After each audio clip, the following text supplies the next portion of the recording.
কে জানতো হঠকারিতায় ডেকে আনবে সর্বনাশ।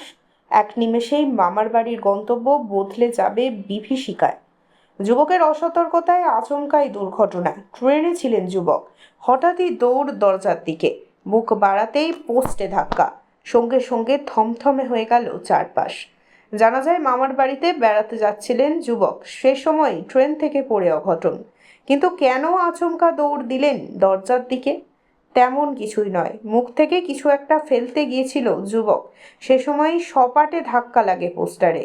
মামার বাড়িতে বেড়াতে আসার সময় ট্রেন থেকে পড়ে আশঙ্কাজনক অবস্থা যুবকের।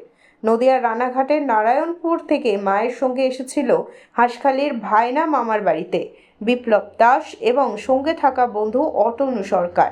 দুজনের বাড়ি একই জায়গায়। সেই মতো তারা রানাঘাট স্টেশন থেকে 3:25-এর ট্রেন আসতে ভাইনার উদ্দেশ্যে রওনা দেয়। বাহিরগাছি স্টেশনে ট্রেন ছাড়ার পর মুহূর্তেই অঘটন বলে দাবি বন্ধুর। পরে ভাইনা স্টেশনে ট্রেন থামলে সঙ্গে সঙ্গে মামার বন্ধুর বাড়িতে খবর দেয় বন্ধু।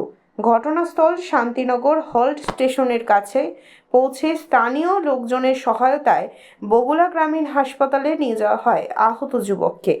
কর্তব্যরত চিকিৎসক অবস্থা আশঙ্কাজনক বলে প্রাথমিক চিকিৎসার পর তড়িঘড়ি কৃষ্ণনগর শান্তিনগর জেলা হাসপাতালে রেফার করেন।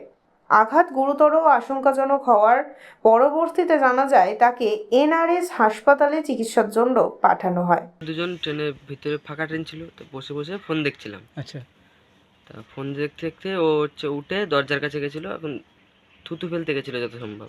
আচ্ছা। থুতু ফেলতে গেছিলো, আমি দরজা ছিল পিছন দিকে। আচ্ছা। তা আমি অতটা খেয়াল করিনি। পরে একটা জোরে শব্দ হলো, শব্দ শুনে আমি পিছন দিকে তাকিয়ে দেখি ও নেই দরজার ওখানে, তখন পড়ে গেছে।